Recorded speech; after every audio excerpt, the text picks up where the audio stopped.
Hello, I'm Giselle, and as you can see, I'm reunited with Erik Segerstedt for another interview. Woo! And we are in Stockholm for the finals of Melodifestivalen. Welcome back to my channel. Thank you so much. Thank you for having me. It's been almost a month since Semi 2. How have your preparations been like? Actually, I wasn't very prepared voice-wise for the qualifier. So I did a lot of voice practice and tried to did my cardio and stuff to maximize and optimize the voice for this for the finals. Did you do a specific cardio? Well, I do interval, like what's it called? High intensity, blah blah blah, something. Yeah. So yeah, intervals to get it going fast. Like if you wanna get good cardio fast, that's the best thing, I think. That's good. Is it more or less nervous going into the finals compared to the semi? I think it's actually less nervous because I feel I've already won. Like I've gotten more out of Melodifestivalen than I ever expected and hoped for. So I'm really happy as of now. And now it's only a bonus. Everything that happens from now. Yeah. Because how do you wind down and recharge after a day during a day? Because the schedule for the Mello is very hectic. It's a lot of things doing. What do you do to be ready for next day? Well, I read some. That's a good way to sort of go to another world for a while. But I actually need to take like sleeping pills to be able to sleep. It's really hard to get the adrenaline down when you're in the hotel room or home or wherever you are. So stuff like that. I watch a lot of snooker too. It's you know what it is. The English guy know what it is. It's like pool. It's like pool, but it's a different game. Like playing pool. So I'm very interested in that. Funny enough, but the thing you need to do is go to another world for a while and not listen to music, not like do social media and stuff, or just read something, do something completely different. That's the ticket. What do you read? Well, right now I read it's a series from a Swedish author named Ajvide. He's written the is it called Let Me Get In English? Låt mig detta komma in. So he's done a series of deckare. I don't know the word in English. So right now I'm reading that. Good. John Ajvide Lindqvist. That's great. And about 8 years ago, you were playing the prince in the musical Snow White and the Musical. Yeah. What inspired you to take this role? And nothing really inspired me. I just got the question and thought I'm a yes man. So I usually say yes to almost everything, especially things that seem challenging. And I've never done musical before, so this was the first. So challenging, fun. So I just said yes. Yeah, let's do it. What was the most challenging part of doing the musical thing? Maybe to act. I mean, I've never done that before. I actually applied to the theater in gymnasieskolan, the high school or whatever we have in Sweden. I applied for the theater line and didn't get in because I was so bad at it, and I was too lazy to study the script. So I was really, really bad. So this time I felt I got a revanche. What's it called in English? My English is so poor. I don't know either what sorry. they do. Revanche, like a new chance. Yeah. So maybe studying and learning the script. That's challenging. And since it's like a fairy tale, like Snow White, what is your favorite fairy tale? I think it's that's very hard. Peter Pan, maybe? But I'm not a fairy tale guy. I try to live in the real world, That's okay too. Yeah. Is it a big difference, like performing for a theater audience compared to when you are doing like concerts or show? Yes, it's a big difference. I think it's very... Not, I mean, it has some common ground, like acting and doing and just singing. But I think acting is more. It's more. It's not. I'm not as used to it, so I think it's different in some ways also, and that you need to learn a script, and it's more dynamic, sort of. Or maybe it's not more dynamic. Maybe acting is more like you have to say this because in order for the other person to say this. In music and when you're performing, not Melodifestivalen obviously, but when you're doing a concert, everything can happen. You can like do a solo here, and you can change stuff, and you can like. So maybe it's more dynamic performing with music. I don't know. It's a good question. Yeah, it's even like when being the one in the audience is like a different feel of watching a feel because it's like when there's like more theater, like more like in the audience, you can tell like people is like reacting of what you're saying or like they cannot sing along in the same way as the concert, so it's like a different feeling, and it's like interesting like seeing that from our side too.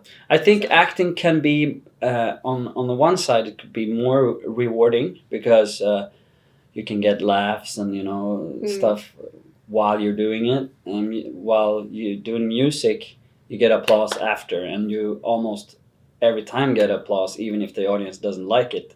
It's like you do it otherwise. The Snow White musical was like for a lot of kids watching. Was there any like moment or like memory you remember that was like a kid or did something that you would like notice? No, actually not that I recall. I remember one time Lisa Nilsson, a very Swedish singer, was in the audience, and that was a big moment for me. That was the first time I met her actually. And when I did my entrance, my microphone was off. I forgotten to turn it on, so that was a really anti-climax moment for me. So that wasn't so good, but yeah, it worked out well. Yeah, it's a memory to like have in mind. It's always gonna be remembered. Because when I was prepping for this interview, I listened to your catalog of music, and it's been years since I did that. And it gave me the feeling of wanting to sit outside in the sun, like being in a cozy blanket. That's nice. And drink some tea to just relax. Oh, drink tea. Yeah, that's what I got the feeling of. So I like that. To like any new fans who has yet to discover your music, what 3 songs would you like to recommend to them to listen to first? And I can't say "Show Me What Love Is," right? 3 old songs. You can say whatever you like. All right. Then I would say my 2 latest songs, "Come Alive," which is a kind of Bon Iver-ish sort of song. I'm really happy with that. I'm really proud of it. And a Piece of Me is also like more. It's on the same EP, but it's more gospel-y. So those 2 songs represent who I am now better than maybe my first album I released after Idol 2007. Yeah. So Come Alive, Piece of Me, and maybe Hear Me from the EP before that, from 2019, I think. That's a beautiful song also. It's fun listening to like the tracks because like I was a big fan like when it was starting off.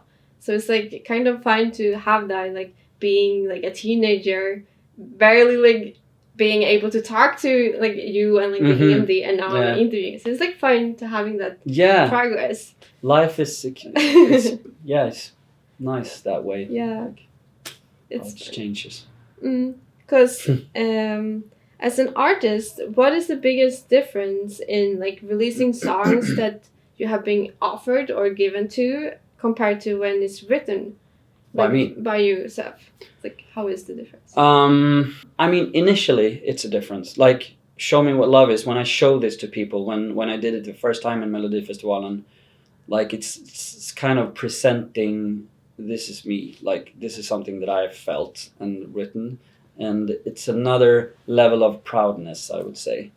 But then once it has lived on for a while and you sort of get used to doing it, it kind of melts together the feelings you have with the songs you didn't write. So, for instance, like I Can't Say I'm Sorry, that became like a hit song. Yeah. And I would say in maybe 5 years, it's going to be equally fun to play that song for people, and the feelings are going to be equal.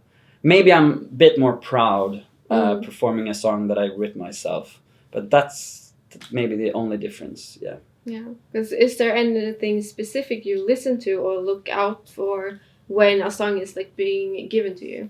Well, I tend to choose songs that are piano based because I want to play the piano and I love the piano as an instrument. It doesn't have to be piano. I mean, if it's a banger song, I would take it. But well, it needs to be organic because I wanna do organic music. Not only like it could be a mix of electronic and organic, but I prefer organic. I want to be able to play it on a piano. Like if it's just me and a piano, I would want to be able to play it. Also, when I was doing my research, I heard something about you working in a hospital. Is that true? Yeah, I did that before. That was my last job before I applied for Idol. So actually, I were in the I worked like a what do you say, a vaktmästare, like a caretaker sort of role, and also transporter. So my job was actually transporting dead people from the top floors down to the basement into the cooling room, and transporting blood samples and stuff between different vårdcentraler. So I was actually in the corridors in the basement when I got the call from Idol that they wanted me to apply because a friend of mine sent in a video of me singing. So I was at the job when they called me. Were you allowed to say anything when you were got the call? No, well, obviously, I called my friend who sent in the video to just say, thank you, man. I got in. But I think it was kind of, maybe I told people that I was going to apply, but when I got in, I couldn't tell people. I think we signed some kind of secrecy agreement. Yeah. I'm not sure. Yeah, it's very a big difference from going from that work to the music industry. I mean, it's that's the start of everything. I wouldn't be here without it. I wouldn't be still in the hospital. I think I would have done something else also, but I certainly wouldn't do Melodifestivalen and stuff like that without Swedish Idol. Yeah, I'm sure. Because I also saw that you were working on a golf course. Yeah. Do you still have that interest of playing golf? Yes, it's one of my biggest interests, unfortunately, because it's very expensive and takes a lot of time. Yeah. But I love playing golf. It connects to what we spoke about earlier, being in a different world. Just 4 hours, maybe a golf round takes. Just being in that world for 4 hours and just all you think about is golf. That's really relaxing, I think. So I love that sport. I actually never tried, so... Well, it's not for everybody, but you should try and see. The first time you hit a golf ball really good, I think you're going to be stuck. Yeah, It's such a nice feeling because it's so little effort, body-wise, strength-wise, but the ball flies so far. So it's a really nice feeling. What would be your tips of someone going golfing for the first time? That's a good question.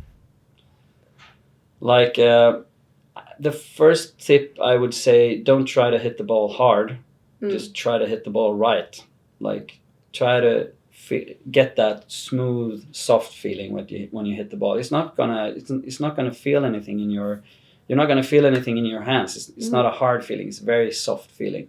You almost don't feel it.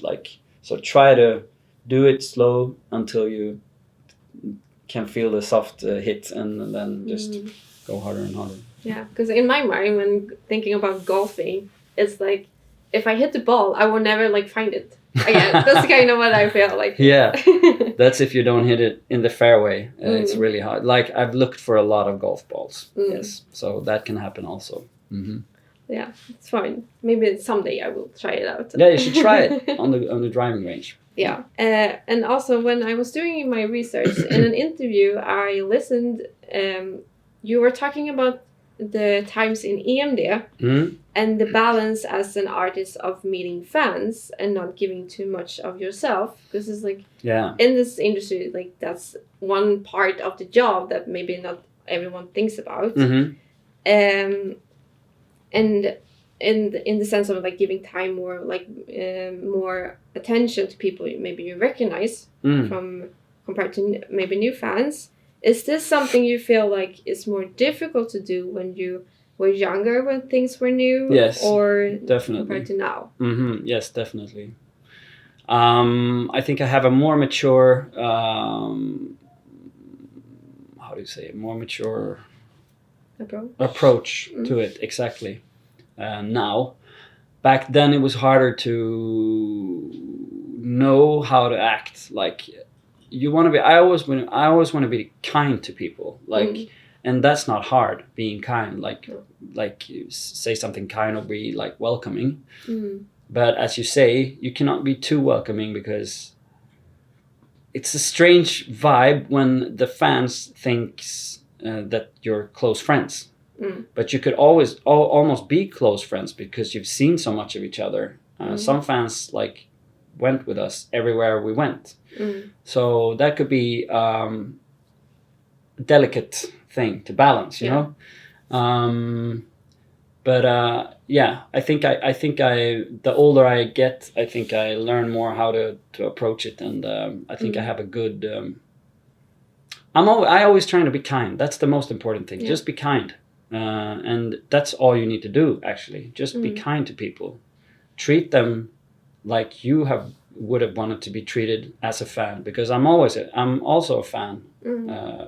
Different stuff like Coldplay, for example. Yeah, because it's also from now, when I was a teenager at that time, like I was going to shows and like I would also like notice stuff. I of course I recognize you from that time. Obviously. Yes. Because like I wouldn't know, because I was always the one like in the back, like more shy. Right? But it's still like it's fine to like have that approach, because it's like I get to see that part of the community too, like the fan side. And now when I'm more like I'm an adult and I'm doing like press, it's like a different thing also, because then you kind of understand the artist more in a way. That's nice. Yeah, because it's like that part of the job is like a lot of people think it's just like going to shows, like performing, and they don't think of like but meeting fans is also part of it, because that's your supporters. But let's face it, like having difficult fans, that may be the one most luxurious problem you could have. So I mean, I'm not gonna complain about it. Like that's it goes with the job, and it's fine. It's not hard for me. Like this is not a real problem, if you know what I mean. So and as I remember you, because I do remember you, and you were not you were not so demanding. Like no. Some fans were really demanding, and some fans like sneaked in and pretend to be working with us, and like we had a lot of stuff happening. So like you were a really nice fan. That's good to know. Because there was a lot of shows I go into, because it was like also the thing about going to your own world. That was my thing to do, because like I was having struggles in school, so like going to shows was my take on it. Just like going to like shows was fun, meeting friends, and like have a break from that thing. It seemed from our perspective, from my perspective, it seemed like a really nice community. Like people got to know each other through going to stuff with us, with EMD. So that's really nice. Yeah, because I still have friends from that time. That's so awesome. Yeah, it's just fun. So, and to wrap this up, I want to ask you a last question. Because you mentioned Coldplay a lot, and that's your big favorite. Yes. So I want to ask you, what 3 songs of Coldplay would like have a special place in your heart? Very nice question. And it's very hard to choose, because I think Chris Martin is like one of the best songwriters who's ever lived. Actually, I hold him up so high. He's such a genius, and he's so original. That's what I love about him most. Like the piano playing and everything he does. Like, so the first one would be Everglow. That's one of my favorites, and I think the new single All My Love is really, really, really beautiful. It has a really nice video to it. Also, you should watch it if you haven't seen it. Yeah, I haven't seen it. It's so beautiful. So Everglow, All My Love, and maybe Yellow, actually. One of their first great ones. Yeah. But I have 10 songs I want to say. Like you can say if you want. You, Yellow, Trouble, The Scientists. I mean, yeah, that one. They have so many songs. Always when they play in Sweden, I'm always gonna be there. Yeah. And now we're on the same. Warner Music is Coldplay's record label also. Oh. If you notice, there's a big Coldplay tavla. I'm gonna watch it later. Yeah, so I've asked the people here, like, if they ever come to Sweden and I'm still signed on Warner, you have to get me a meet and greet. So yes. Yeah. That would be fun to watch, or even for us as fans to see that happening. And then you will see me become you, like 15 years ago, you know? Yeah, that would be awesome. Yeah. Yeah, that was the time I had for you. So thank you so much for talking. Thank you so much. Thank you for having me.